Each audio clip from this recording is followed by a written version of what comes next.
So we've got some folks who are here with us tonight. Maybe for the first time, you've not been here for the studies that we've been doing. Let me just very quickly catch you up to speed on where we've been in the past 3 lessons. This is a story about a young girl who has been taken into Solomon's court because Solomon is very smitten with her, and he wants to woo her so that she can become his latest bride. And the problem is that this young girl already has a boyfriend. There's a shepherd boy that's out in the rural countryside where she grew up, and she loves him and he loves her, but Solomon is trying to woo her away from him. And so this young maiden has a choice to make. Is she going to give in to Solomon in all of his wealth and power and splendor and everything that he can offer to her? Or is she going to stay true to this poor, lowly servant shepherd who really has nothing to offer in terms of material goods? But he does offer her a genuine and committed love, as opposed to the very sensual and superficial love that Solomon can give her. So she is now in chapter 5. She is in Solomon's court. She's in the palace in Jerusalem. And she is in her bedchamber. And she is about to relate to us her second dream in the book. Look at chapter 5 and verse 2. She says, "I was asleep, but my heart was awake." In other words, I'm dreaming. I'm in the bed, I'm asleep, but my heart, my mind are awake. I'm dreaming. What is she dreaming about? A voice. My beloved was knocking. And here's what he says. The shepherd, he's knocking at her door. "Open to me, my sister, my darling, my dove, my perfect one, for my head is drenched with dew, my locks or my hair with the damp of the night. Let me in. I've been outside all night with these sheep. I've been working hard all during the night. Let me in. Let me in out of the elements." Well, what does she say in response in verse 3? She says, "I have taken off my dress. How can I put it on again? I have washed my feet. How can I dirty them again?" In other words, I'm already in bed. I'm in my PJs. I've already taken off my makeup. And it's pretty inconvenient for me to come to the door right now. I have already gone through the process of getting ready for bed. Remember where she is. All right, she's got all of these women in Solomon's court, these servants who doll her up and make her look beautiful, and getting ready for bed is quite a chore, okay? So she says, this is inconvenient. I can't respond. I can't come to the door. I'm already in bed. I'm already asleep. This is the first time that she indicates some uncertainty about her shepherd. Think about it. Early chapters of the book, she's been thinking about nothing but him. She's been longing to be with him. Oh, how I wish I could be with my shepherd. And here he is. In her dream, he's right outside the door. But she hesitates. She doesn't go and answer the door. What's she doing? Now we start to see her wrestling with her decision. Why doesn't she just run to the door and hug his neck? Because now everything that surrounds her in Solomon's palace is starting to make her second guess. And so she's really starting to struggle with this decision. The beauty, the opulence of Solomon's palace is causing her not to think clearly. Up until this point, she's known, I know what I need to do. And we've kind of seen some indications that she's been struggling with her decision. But this is really the first time where it's very clear. She doesn't rush to answer the door. She's struggling with this decision that she's got to make.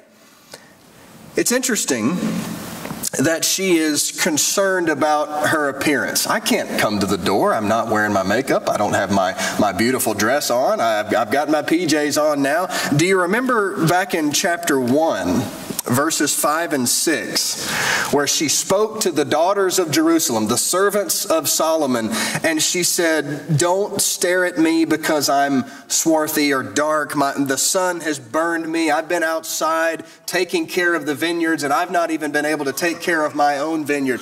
My own physical appearance is not all that important to me," she said in chapter 1. But now she's, "Oh, look at me. I can't come to the door like this."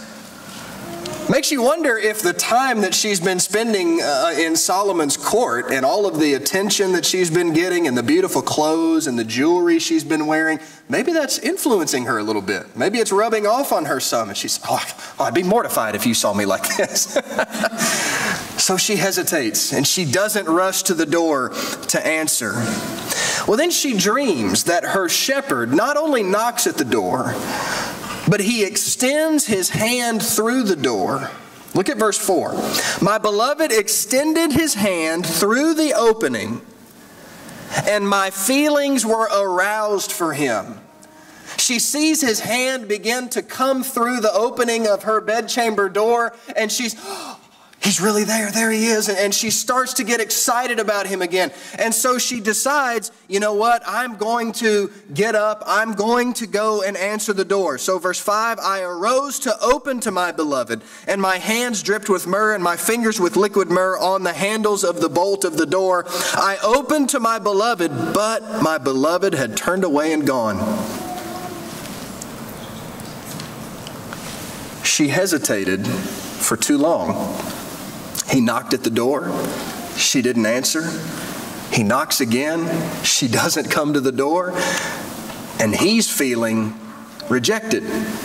She didn't come and answer. She must not want me to be here. She must want to stay here. And so he leaves, and he feels rejected by her. But then in verse 6, the end of the verse, she says, "My heart went out to him as he spoke. I searched for him, but I did not find him. I called him, but he did not answer me." She says, I wanted to go out and to search for him and find him. This is not the first time she's done that. In fact, if you remember in chapter 3 and in verse 3, she does the same thing. Chapter 3 in verse 2, she says, "I'm going to arise, go about the city in the streets and seek him whom my soul loves." She's going to go look for him then in chapter 3, and there it says that she finds him. Here, she doesn't. She goes and searches, but he's not there. And then this is interesting. Verse 7 of chapter 5, "The watchmen, the city guards, who make the rounds in the city found me. They struck me and they wounded me. The guardsmen of the walls took away my shawl from me." The city guards, while she goes out, again, in her dream, she goes out to find her shepherd. She's calling out to him. He's not answering. And then the city watchmen find her and they beat her. Why do they do that? Well, most likely because it's the middle of the night. They probably assume that she's some criminal who's up to no good. And they rush to judgment and they go get her and they start to harass her. I don't really know exactly if that's the answer, but she's starting to feel bad about this choice that she made. You know what? In a moment of weakness, I didn't respond when he knocked at the door, and he was rejected and he left, and now I'm going to look for him and he's not there. I can't find him anywhere. And so she says in verse 8, "I adjure you, O daughters of Jerusalem, if you find my beloved, as to what you will tell him, I am lovesick. I am so miserable without him. I can't believe I didn't answer the door when he came. I am so foolish. I'm lovesick. I miss him so much. If you see my shepherd, tell him I am sick over what I have done." Well, then the daughters ask this interesting question in verse 9. "What kind of beloved is your beloved, O most beautiful among women? What kind of beloved is your beloved that thus you adjure us?" In other words, listen, you've been going on and on about this wonderful man, this beloved, this shepherd boy that you love so much. What's so great about him? I mean, why are you going on and on about this beloved of yours when you could have the king? You could have Solomon. What's so great about this guy? that you tell us. If we see him, tell him that you miss him and that you're lovesick. Well, she answers their question in verses 10 through 16. She has a lot of things to say about him and how handsome he is. My beloved is dazzling and ruddy, outstanding among 10,000. His head is like gold, pure gold. His locks are like clusters of dates and black as a raven. He's got black hair, okay? His locks are black as a raven. His eyes are like doves beside streams of water, bathed in milk and reposed in their setting. Don't you just love this language? His eyes are like doves. Doves, birds of peace, so his eyes are very peaceful to look at. His eyes give a very calming presence, okay? His cheeks are like a bed of balsam, banks of sweet-scented herbs. His lips are lilies dripping with liquid myrrh. His hands are rods of gold set with beryl. His abdomen is a carved ivory inlaid with sapphires. Now we're getting the impression that this guy is, he's very fit. He's very tall and strong and handsome, okay? His legs are pillars of alabaster set on pedestals of pure gold. His appearance is like Lebanon, choice as the cedars, those large cedar trees that are known in the district of Lebanon. His mouth is full of sweetness. He is wholly desirable. But notice what she says at the end of verse 16. This is very important. This is my beloved, and this is my friend, O daughters of Jerusalem. She praises everything about him, how handsome he is and how wonderful he is. But she says, he is my beloved. He's not just my lover, though. He's my friend. He is my friend. He's not just my boyfriend. He's my friend. We have a real connection with each other. We have a real, genuine relationship together. Remember, the Shulamite, a couple of times thus far in the book, has told the daughters of Jerusalem, do not rush my decision. You remember her saying that? Don't arouse or awaken my love until it pleases. Don't force me, don't rush me to fall in love with King Solomon. Why is she saying that? Because generally speaking, relationships take time.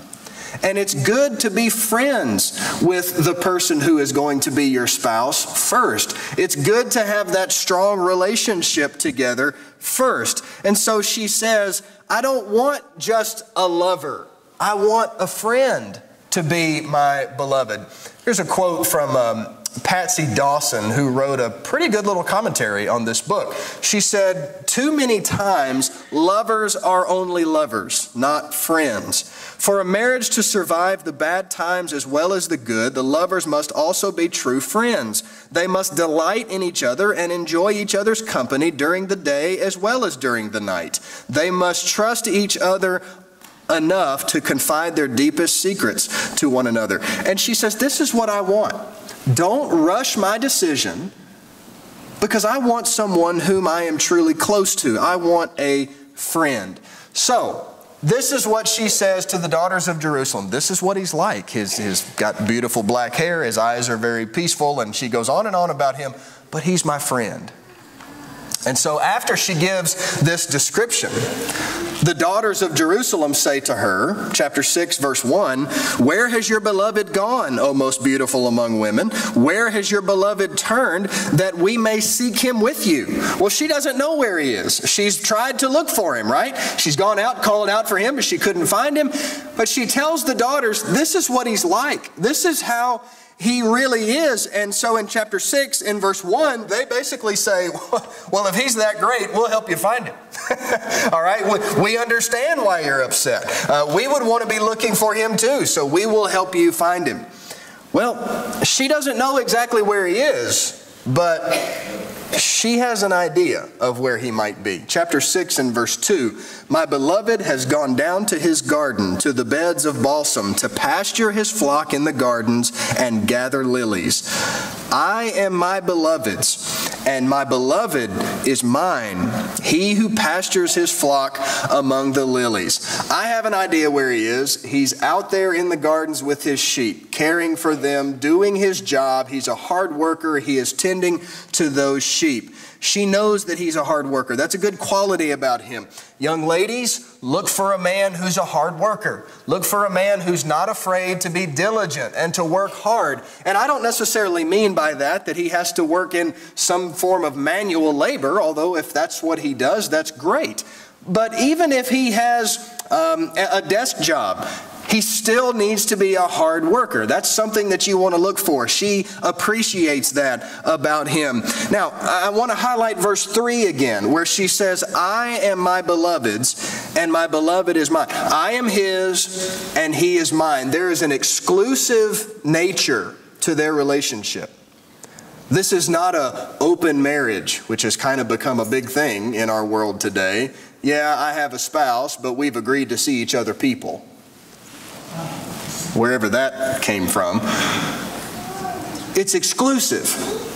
He is mine. I am his. Now let me ask you, do you think Solomon would be able to say that about this Shulamite girl? She's mine, and I'm hers, and nobody else's. No. See, this is another evidence for this three-character story, okay? There's an exclusive aspect to their love. Speaking of Solomon, here he comes again. Third attempt. Thus far, in his first two advances, Solomon hasn't gotten anywhere with this girl. At least he doesn't think that he has. She had that moment where she was struggling. Her shepherd knocked at the door and she hesitated. She didn't answer. Solomon has been somewhat successful. But Solomon comes along for a third time and he tries to seduce her with his flattering words. Look at chapter 6 and verse 4. You are as beautiful as Tirzah, my darling, as lovely as Jerusalem, as awesome as an army with banners. Tirzah was a city from which some of Israel's kings ruled from. I'll give you just a reference. We're not going to turn there, but 1 Kings 15:21 says something about that city. Solomon says, "It's a beautiful city, and you're just as beautiful. You're just as lovely as Jerusalem." But then in verse 5, Solomon says something kind of interesting.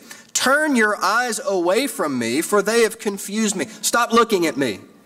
Don't look at me while I'm talking to you. We tell our kids, you look at me while I'm talking to you. Solomon says, stop looking at me. Your eyes have confused me. What does he mean by that? Well, I think the idea is that Solomon, it could be a couple of things. Number one, he might be saying, your eyes are just so gorgeous that when I look into them, I can't think straight. So if you could just look somewhere else, then I could finish my speech about how great you are. Okay? Husbands, even if that's not what Solomon meant, that'd be a pretty good line, right? Okay? It could be, though, that Solomon is saying to her, I can't understand why you're not just fainting over me like every other woman that I've ever talked to does. And so when you look at me, you confuse me because you're not responding the way these other 140 women in my life did, okay? So just turn your eyes away from me. I don't understand why you're not swooning over me like everybody else does, okay? I'm not sure which is best, but either one, I think both could perhaps be true. Now, we continue on reading. Verse 6, he says, your teeth are like a flock of ewes which have come up from their washing, all of which bear twins. Not one of them has lost her young. Your temples are like a slice of pomegranate behind your veil. Does that sound familiar? I hope it does, because if you look back to chapter 4, verses 1, 2, and 3, Solomon says the exact same lines to her in his second advance.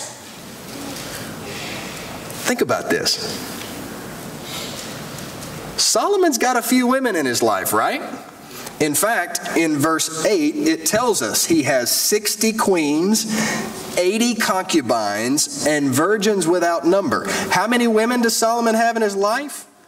He's got 140 between the queens and the concubines, and he has virgins or maidens without number.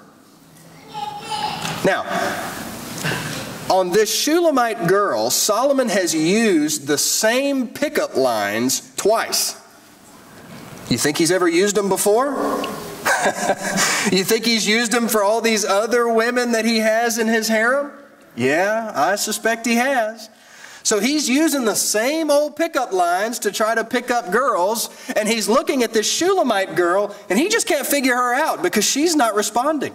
She's not swooning over what Solomon says to her. So he's just, stop looking at me. I can't figure you out. You're different. You're weird. Okay? Stop looking at me. But now notice what he says in verse 9. But My dove, my perfect one, is unique. She is her mother's only daughter. She is the pure child of the one who bore her. The maidens saw her and called her blessed. The queens and the concubines also, and they praised her, saying," I want to pause right there, but look at what Solomon is doing here. He lays out all of these pickup lines that he has used again and again and again to pick up all these women, but he says, "Baby, but you're different. You're special. You are unique. You're not like any of the other girls that I have in my life." Ladies, you got any red flags going up here? If you know a guy who is pursuing you and he is known to have a different woman on his arm every night, and he comes along using these same old pickup lines and he says, "But hey, baby, you're different." What do you think about that? You say, "No, that's probably what you said to the girl last night and the other girl the night before that," okay? She's not going to give in to these pickup lines where he says, "You're different than they are. You're special. I'm going to treat you better than I treat all of those other ones." Ladies, let that be a lesson to you. Young ladies, let that be a lesson to you. If you hear a man say those kinds of things to you, stay away from him. Now, look at verse 10. "Who is this that grows like the dawn, as beautiful as the full moon, as pure as the sun?" Kind of ironic we read that verse given what's about to happen tomorrow. Full moon, purity of the sun. "As awesome as with an army of banners." Who is speaking in verse 10? Well, if you go back to verse 9, you look at the end of verse 9, it says, "The maidens saw the Shulamite, they called her blessed. The queens and the concubines also saw her, and they praised her, saying," and this is what they said. Verse 10 is what they said. "She's as beautiful as the full moon. She's as pure as the sun. She's wonderful. She's amazing." Okay? I think verse 10 is actually Solomon echoing the words that the women from verse 9 spoke. Okay? So the women from verse 9, the maidens, the concubines, they see the Shulamite and they say these things about her originally. But verse 10 is Solomon simply repeating what they have said, echoing what they have said. Okay? Now, look at verse 11. We've read this verse. In fact, we read this in the first lesson, kind of setting the stage. Solomon says, "I went down to the orchard of nut trees to see the blossoms of the valley, to see whether the vine had budded or the pomegranates had bloomed. And before I was aware, my soul set me over the chariots of my noble people." Solomon says here, this is how all this got started. This whole story of me and this Shulamite girl, this is how it all got started. I went out to inspect my vineyards. I went out to see how the caretakers of my vineyards were doing, how the harvest was coming along, and then I saw her. I saw the most beautiful young girl I've ever seen, and I was captivated by her, and it was like my heart just began racing like the horses who lead the chariots of my army. Now verse 13.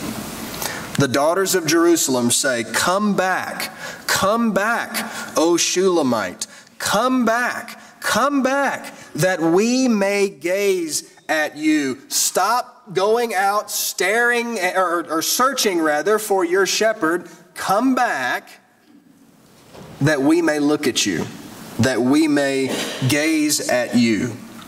And then she responds to them at the end of verse 13, and she says, "Why should you gaze at the Shulamite as at the dance of the two companies?" The dance of the two companies. If you'll look over in your footnote, if your Bible has footnotes for verse 13, and maybe even your translation, instead of saying two companies, it will use a term, Mahanaim. Mahanaim. That was a city where festivals of dancing were often held. Okay? So the daughters of Jerusalem are saying to her, "Come back, let us gaze at you while you dance before the king as if you were in the city where these dancing festivals take place." Can you think of any other biblical story where a woman was called to come out and dance before the king? You think about the book of Esther, chapter 1, and Queen Vashti, she refused to do that, okay? Same idea here. Come back. Come dance before King Solomon, before all of us. Let us stare at you. Let us notice how beautiful you are. And she says, why? Why do you want to stare at me while I'm dancing? Why do you want to gaze at me as you would the dance of the Mahanaim? Now, chapter 7, verse 1, and we're going to bring this to a close here. Here's what the daughters of Jerusalem say. Why do I think this is the daughters of Jerusalem? I think it is because of verse 5, where they say at the end of the verse, the king is captivated by your tresses. We know it's not Solomon speaking, because he would have said, I am captivated by your tresses. So the daughters of Jerusalem are saying, lady, you need to understand what you do to King Solomon. You captivate him. So notice what they say about her beauty. Chapter 7, verse 1, how beautiful are your feet in sandals, O prince's daughter. The curves of your hips are like jewels, the work of the hands of an artist. Your navel is like a round goblet which never lacks mixed wine. Your belly is like a heap of wheat fenced about with lilies. Your two breasts are like two fawns, twins of a gazelle. Your neck is like a tower of ivory. Your eyes like the pools of Heshbon by the gate of Beth Rabim. Your nose is like the tower of Lebanon which faces toward Damascus. Your head crowns you like Carmel, and the flowing locks of your head are like purple threads. Look at what you do to the king. Okay? It reads like Solomon is speaking in the first 5 verses. He's just going on and on about her beauty. But I think at the end of verse 5, that tells us that it truly is the chorus of women who are praising her beauty in an effort to persuade her to come back and dance before Solomon and dance before them. You need to understand what you do to King Solomon, how much he loves looking at your beauty. So come back and dance before him. You have such great power over the king. Now we're going to stop right here, and we're going to pick up at verse 6 next Sunday, Lord willing, where we will look at Solomon's 4th advance upon her. But here's what we need to know as we summarize what we've seen thus far. The Shulamite has now made her decision. She knows what the right thing to do is. I'm going back to my shepherd. I hesitated. I thought about Solomon and what he could offer me, and I almost lost my beloved when I did. But now I know what I need to do. I'm going to be true to the shepherd. I'm going to refuse the king's advances once and for all. And now that she's made this decision, you start to see the pressure increase. That's what we just saw in chapter 7, the first 5 verses, where the chorus of the women was saying, come, dance for Solomon. Look at what you do to him. What are they doing? They're turning up the pressure. Come back. We want to stare at you. Solomon wants to gaze at your beauty. You don't realize how much power you have over him. They're turning up the heat, trying to force her to make that decision to come and marry King Solomon. But she's determined. And as we bring this to a close next Sunday, Lord willing, we will see love triumphant as she goes to be with her shepherd. Several of you have made comments about these lessons and that they've been helpful and you found them to be interesting. And I appreciate that. I'm glad. That's why I'm teaching these things. I think this is some teaching that has maybe been neglected because it's difficult teaching and I have questions about it myself. I'm just not raising those. But thank you for the encouragement that you've given me about these lessons. I hope it's been helpful. If you're here tonight and you're not a Christian, we invite you to consider becoming a follower of Jesus Christ. It's the greatest life that you can ever live. And Jesus doesn't offer us the things that Solomon had. He doesn't offer us power or fame or fortune or anything like that. But he offers us life more abundantly than we could ever imagine. He said, I came to give life, and I came to give abundant life in John chapter 10. So we hope you're interested in that. A spiritually abundant life. If you're interested in that tonight and we can help you in some way, please come as we stand and sing together.